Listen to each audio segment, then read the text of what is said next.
I remember in my ways of methods, right? I think I might have actually put you in a game. It was called the Matrix Asylum, and what I did, so you can see it and take it down because we don't need it anymore, was a type of pattern with a like a storm in a teacup pattern and a coffee pattern, uh, and they were sitting in front of their storm in a teacup, and we were looking at the shadows around the storm. So we weren't looking at them; we were looking at the shadows affecting them, right? And and they were being helped to get rid of them, right? So of that storm in their sort of teacup, right? In their higher self sort of place, right, where the storms were, right? And we made that so that the consultants that were in the psychology became the patients, and the patients became the psychologists, and it changed every so often to the other way around. So there's storms. We would see the conflicts between the two, right?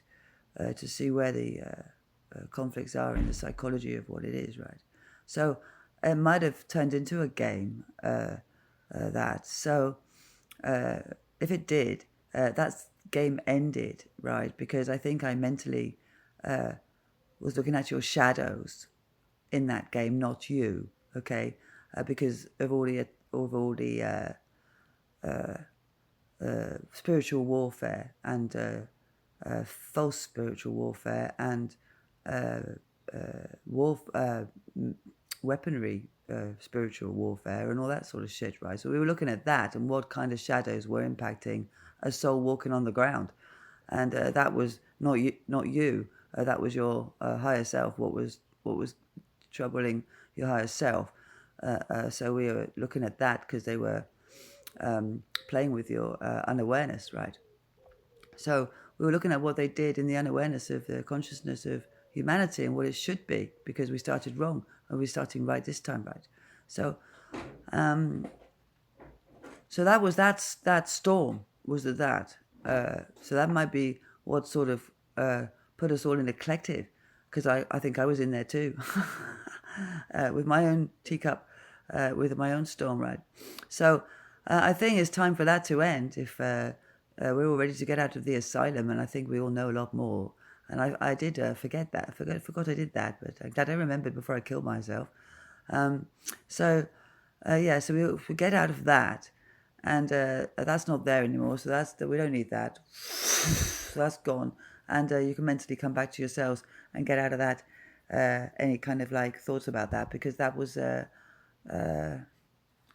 maybe did anyone overreach that? And you see if anyone did, and I'll send that to outer space for you to know about. And now I've told my truth about that. That can be put right, okay? And I'm sorry if I caught anyone up in that, but it might have been for a reason, or it might have been stupid. I don't know, so I'm sorry if it caused anyone any upset. And that storm's ended. Okay, thank you. And the new storm is true starts coming to shore from death, from the salted seas of the false ends and the false starts that we've had. And we saw a lot of that through that storm. And we weren't really looking at you.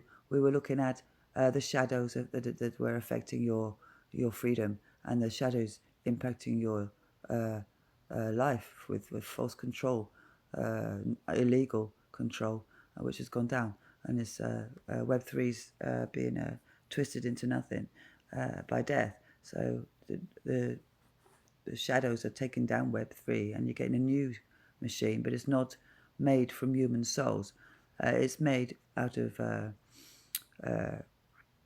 nothing and turned into something. And there's a planet that you've got called Saturn, and that's just going to get recalibrated to work the new starts because there's a moon at the end, which is useful because that jumps you to the next one. And so you just get to go to land on the Saturn where your solar system is, and you land on that one if you're in that kind of solar system realm. If you ascended higher than that, you will ascend to whatever light realm, color realm you ascended to. So you get through the light realms of the matrix is the fire, and then you get to the color realm. So you have to put out your fire, so no burning. So uh, some people might burn though, so I'm not assuming, right, that everyone doesn't burn. Some people might burn, but I don't. I'm a water world person, and I'm water.